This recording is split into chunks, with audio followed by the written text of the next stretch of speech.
বিৰোধীৰ ওপৰত কি ক'ব? চব বিৰোধী চিৰোধী এতিয়া আমি আশীৰ্বাদ ল'ব আহি আৰু বিৰোধী কি ক'ম, আমাৰ কোনো ক'ব লগা কথা নাই। তো যি কথা আছে চিধা ৰাইজৰ লগত। মইতো ভাবো অসমত কণ্টেষ্টেই নাই, কিহৰ কণ্টেষ্ট আছে, একদম পুৰা।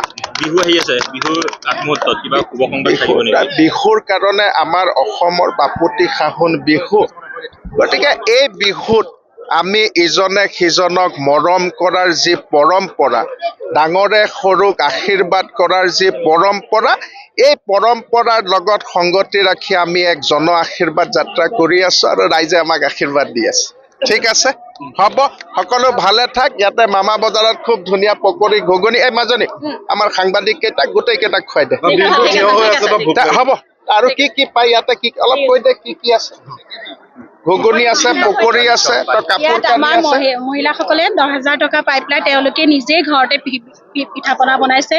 নাৰিকলৰ লাৰু, বৰপিঠা, তাৰপিছত তিল পিঠা, আৰু ইফালে আপোনাৰ কৰাইগুৰি, পিঠাগুৰি, লগতে ইয়াত আহি পেলাই পকৰি বনাইছে, ঘুগুনি বনাইছে, আৰু বিভিন্ন ধৰণৰ আপোনাৰ খাদ্য সামগ্ৰী ইয়াত প্ৰস্তুত কৰি উলিয়াইছে।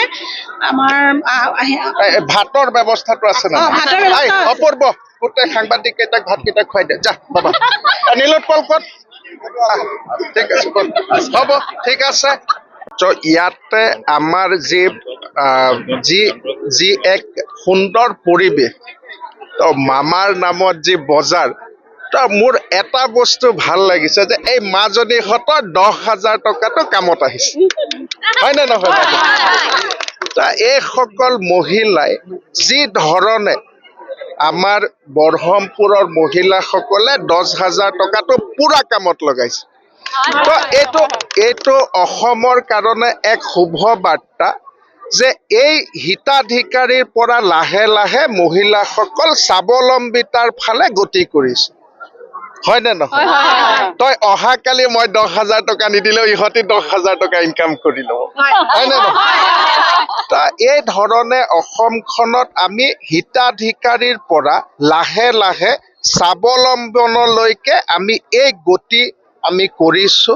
আৰু আজি খুব সুন্দৰ পৰিৱেশ, আমি সকলোৰে আশীৰ্বাদ লৈ আছো। প্ৰত্যেকটো জেগাতে ৰাইজে আমাক আশীৰ্বাদ দিছে, তো খুব ভাল পৰিৱেশ। তো সাংবাদিক কেইটা তহঁতি খুব ধুনীয়াকৈ নিউজ চিউজ কৰি থাক, আৰু কিবা যদি তহঁতি কিবা ক'ব লগা থাকে মোক চিধা হোৱাটছআপ কৰিবি।